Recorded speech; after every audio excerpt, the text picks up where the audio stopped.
Dear student, welcome to the maths academy. तो आज के लेक्चर में हम देखने वाले हैं लेक्चर नंबर 34। ठीक है, जहाँ पे हम क्या देखेंगे? हम देखेंगे यहाँ पे जेनेटिक एल्गोरिदम। ठीक है, ये जेनेटिक एल्गोरिदम जो है वो इंस्पायर्ड है from the biological genetic algorithm. ठीक है, जो बायोलॉजी में आपने जेनेटिक एल्गोरिदम पढ़ा होगा शुरू में 11th या 12th में, जहाँ पे हम क्रोमोसोम्स वगैरह के बारे में पढ़ते हैं, तो उसी से इंस्पायर्ड है ये। ठीक है, तो कुछ चीज़ें आपको यहाँ पे फ्रंट स्लाइड पे दिख रही होंगी। कुछ प्रोसेस डायग्राम है जो कि एक फ्लो चार्ट के फॉर्म में है। कुछ सेल्स के डायग्राम आपको दिख रहे होंगे, तो इसको देख के भी परेशान नहीं होना है। अभी इसको मैं एक्सप्लेन करता हूँ थोड़ी देर में। Okay, so moving on to the next slide. Genetic algorithm क्या है? It is use to generate high quality solution for an optimisation problem.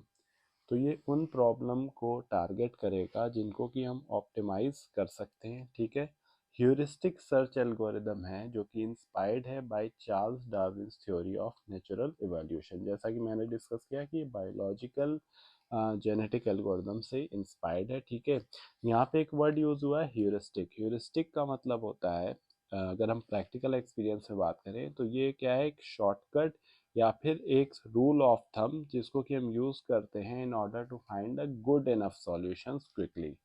अच्छे से अच्छा सॉल्यूशन एज अ शॉर्टकट जल्दी से जल्दी रिसीव करने के लिए जो हम एल्गोरिदम यूज करते हैं उसका नाम होता है ह्यूरिस्टिक। ठीक है, इसलिए ये एक तरह का ह्यूरिस्टिक सर्च एल्गोरिदम है जो कि हमें as quick as possible solution provide कर रहा है। ठीक है, it reflects the process of natural selection जो कि बायोलॉजी से इंस्पायर्ड है। ठीक है, where the fittest individuals are selected to produce offspring for the next generation. जैसे बायोलॉजी में जो फिटेस्ट इंडिविजुअल्स होते हैं उनके ऑफस्प्रिंग भी क्या होंगे? फिट होंगे, उनके बच्चे भी क्या होंगे? फिट होंगे। ठीक है, फिट पेरेंट्स के जो बच्चे होंगे वो भी क्या होंगे? फिट होंगे। इन द सेम वे यहाँ पे भी कुछ चीज़ें ऐसे ही हैं। Okay, so moving on to the next slide. सबसे पहले हम बात करते हैं यहाँ पे इनिशियल पॉपुलेशन की। ठीक है, इनिशियल पॉपुलेशन की हम बात करेंगे यहाँ पे सबसे पहले। तो इनिशियल पॉपुलेशन में देखिए क्या है, सबसे पहले जो फाउंडेशनल यूनिट आ रही है वो आ रही जीन्स। जीन्स क्या है? इंडिविजुअल एंटिटी ऑफ क्रोमोसोम जो कि कंटेन करती है एक बाइनरी स्ट्रिंग 0 और 1। ठीक है, जो ये पूरा एक आप एरे देख रहे हो इसको हम बोलते हैं क्रोमोसोम। ठीक है, क्रोमोसोम बोल रहे हैं या क्या बोल रहे हैं? इंडिविजुअल।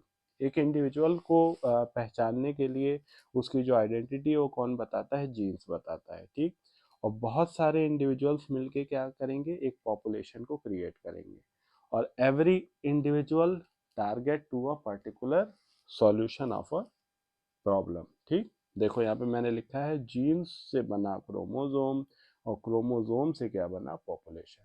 तो ये है first step of genetic algorithm. Second पे चलते हैं, फिटनेस फंक्शन। फिटनेस फंक्शन एक ऐसा स्कोर है जिसके बेसिस पे हम ये डिसाइड करते हैं कि whether the individual we are going to select for the reproduction process या यहाँ पे कह लें मीटिंग प्रोसेस, वो फिट है या नहीं है। ठीक, सेकंड। थर्ड क्या है? Selection process. ठीक है, तो it helps in selecting the fittest individual for reproduction. कुछ मेथड्स हैं इसके, जैसे एक राउलेट व्हील है, टूर्नामेंट मेथड है, रैंक बेस्ड है। ठीक है, तो यहाँ पे क्या हो रहा है? हमारा सिलेक्शन हो रहा है। ठीक, on the basis of fitness function या फिटनेस स्कोर। ठीक, फोर्थ क्या हमारा? क्रॉस ओवर है। क्रॉस ओवर में क्या होता है? मोस्ट सिग्निफिकेंट फेस है। यहाँ पे हम एक पॉइंट डिसाइड कर देते हैं कि यहाँ के बाद के यहाँ तक के जो जीन्स हैं वो क्या होंगे? एक्सचेंज होंगे। तो जो भी ऑफस्प्रिंग क्रिएट होंगे वो क्रिएट होंगे by exchanging the genes of parent. तो क्या होगा? या तो ये चेंज हो जाएगा, अगर मान लो ये चेंज हो गया, इनका चला गया ये दो, तो ये 1 हो गया, बाकी क्या आ गया? सारे 0 आ गए। या फिर ऊपर से नीचे आ जाएगा, तो ये दोनों 1 हो जाएंगे और बाकी क्या हो जाएंगे?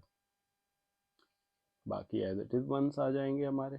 ठीक है, तो ये दोनों वंस, ये दोनों 1 हो सकते हैं, ये एज इट इज, या फिर क्या हो जाएगा? ये दोनों 0 हो जाएंगे और बाकी एज इट इज। समझ में आ रही है बात? ठीक है, दो पॉसिबिलिटीज यहाँ पे क्रिएट हो रही है। तो क्रॉस ओवर पॉइंट यहाँ पे क्या है? 2 है। देखो 2 सेल्स के बाद क्रॉस ओवर लगा है, अगर 3 के बाद लगाते तो क्रॉस ओवर पॉइंट क्या हो जाता? 3 हो जाता। ठीक है, तो ये था स्टेप 4। स्टेप 5 क्या है? म्यूटेशन। म्यूटेशन में क्या होता है कि पर्टिकुलर हमारे जो होते हैं जीन्स वही जो है वो चेंज हो जाते हैं। जैसे 0 से 1 कर दिया, 1 से 0 कर दिया। ठीक, इसके कुछ मेथड्स हैं, जैसे फ्लिप बिट, गॉसियन मेथड, ठीक, एक्सचेंज स्वैप मेथड, ठीक। लास्ट स्टेप जो है हमारा वो क्या होता है, टर्मिनेशन, जहाँ पे एल्गोरिथम क्या होती है, terminates if the population has converge, ठीक। पॉपुलेशन हैज कन्वर्ज मतलब सारे इंडिविजुअल्स हमने रीच कर लिए हैं and overall solution of the problem has been received. Okay, so this was all about the genetic algorithm. Stay tuned to the Max Academy and do subscribe the channel. Thank you.